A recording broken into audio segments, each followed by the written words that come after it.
Guys, it's Fat Tony here with all the tips and tricks for earning cash on The Simpsons Tapped Out.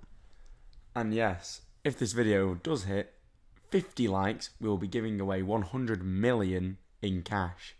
I have compiled a list on how to make plenty of cash in the game, and I hope it helps you guys out as much as possible. Without further ado, let's get started. So method number one is making the most out of your jobs. Now, make sure that you spend your time correctly in the game. Like, if you've got obviously a few hours to spare and that you're going to be active on the actual game itself, then send your characters on short missions. But if you've got things like school, work, or you're just not going to be active, send them on missions that are going to make up for that time in loss.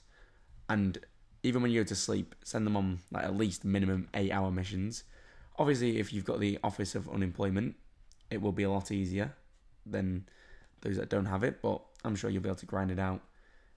That is that one.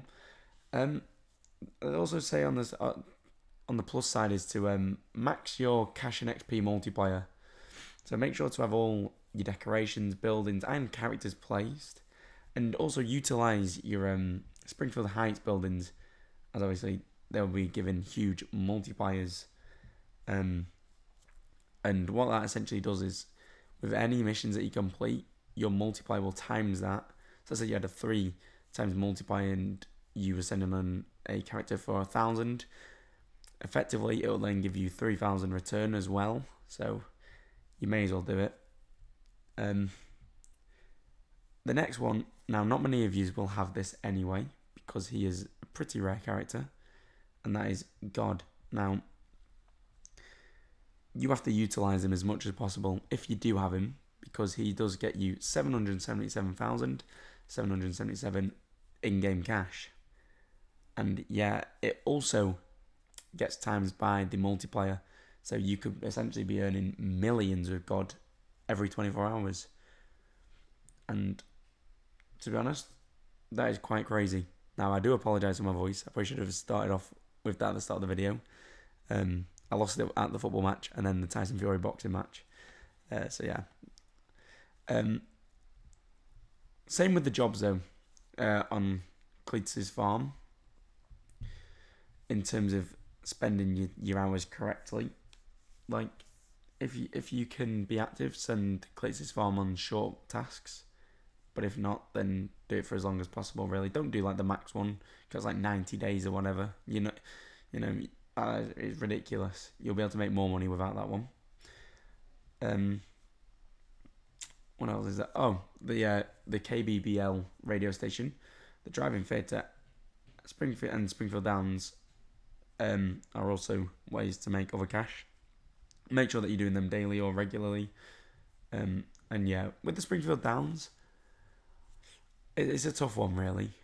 I just say go with gut feeling. It's a gamble at the end of the day. I tend to go with the lowest one because it will give max cash, but you're not always guaranteed with the lowest percentage, are you? So maybe always go with the highest, because you're more likely to win. The next one is never trade your donuts for cash.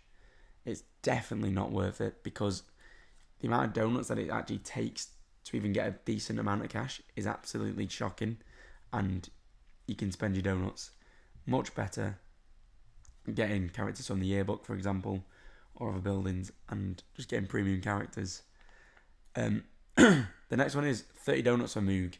Now, he is a character for Mo in the yearbook mystery box, actually, and he has a very short task that earns quite a decent amount of money. So if you can be active, then you can absolutely spam the living hell out of that task and make as much money as possible.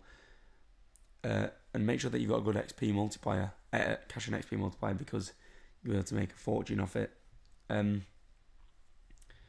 What else is there? Also, never do house farming. It takes too long for you to make cash back.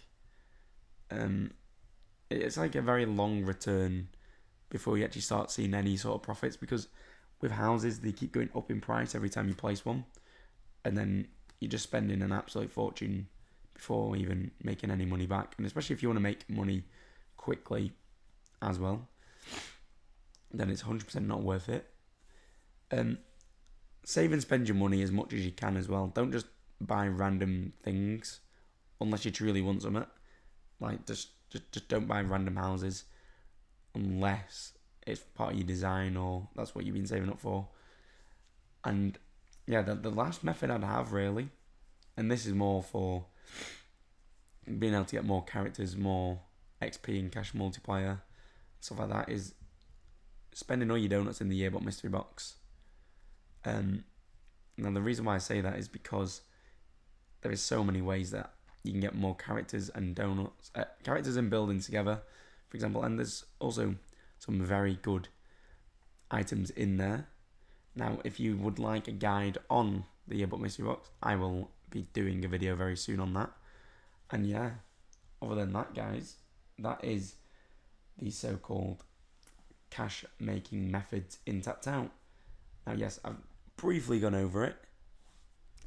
Thank you for listening today and supporting us on this video.